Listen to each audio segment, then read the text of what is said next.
This is your guide to the 2024 Eastern Conference playoffs. The Boston Celtics. This is their year to run this joint. Like, literally, their side of the bracket is setting them up perfectly to go to a championship.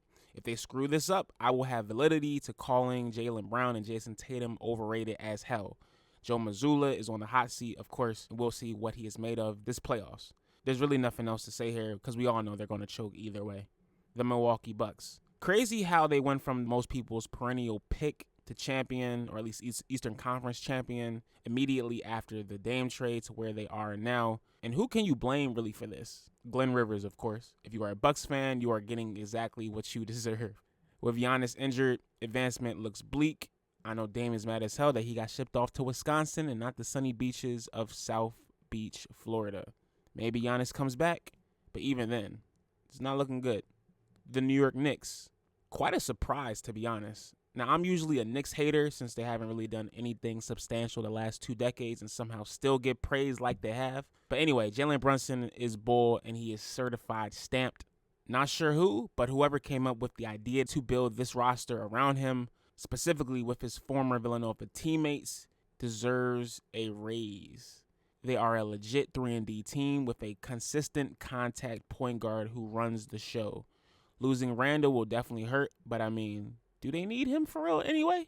Expect New York to be all in on acquiring Mikal Bridges in the next few years, or at least that should be their goal if they want to win a championship. The Cleveland Cavaliers. Definition of a mid-team, in my opinion. They have fallen victim of the once promising fun young team who cannot now make playoff expectations curse that many teams go through. Sad reality, for real. In my opinion, they're just too young to actually be seen as a threat here, or as a major threat here. Plus, losing like 6 of their last few games in the regular season, stumbling into the playoffs is definitely concerning. And I mean, they definitely lost to the Sixers G League team a few times this season at full strength. So I don't really know what to tell you. Oh well, at least D. Mitch gets his own team for once, and this allows him to chuck up 20,000 threes whenever he feels like it. You go, boy. The Philadelphia 76ers. The playoff X-Factor team in this conference, and no, I'm not just saying that because I am biased, even though my channel is majorly dedicated to covering them. But Joel Embiid is back, nursing himself back to health. And in the meantime, the Sixers have won 8 straight games going into the playoffs. And if you want to, even expand that, they have won 9 straight games, winning their play-in game against the Miami Heat. They have weathered the injury storm and have gotten hot at the right time. Deep and with a good coach at the helm, thank God for the first time. Do not be shocked if they somehow make a deep playoff run. Then again, it is the Sixers, so who the hell are we kidding? The Indiana Pacers.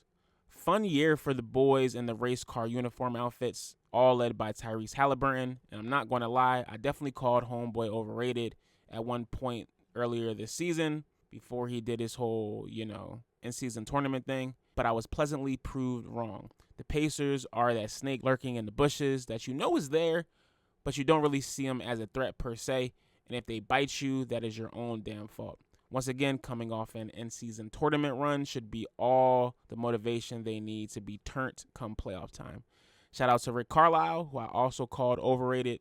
And shout out to the boy TJ McConnell, son of the process. Orlando, the babies of the bunch. Good for Paolo Banchero and the rest of them Bulls for making noise this season and making the Magic relevant. People are partying in Central Florida like it's 2009 again. Hopefully it's not a Dwight Howard party.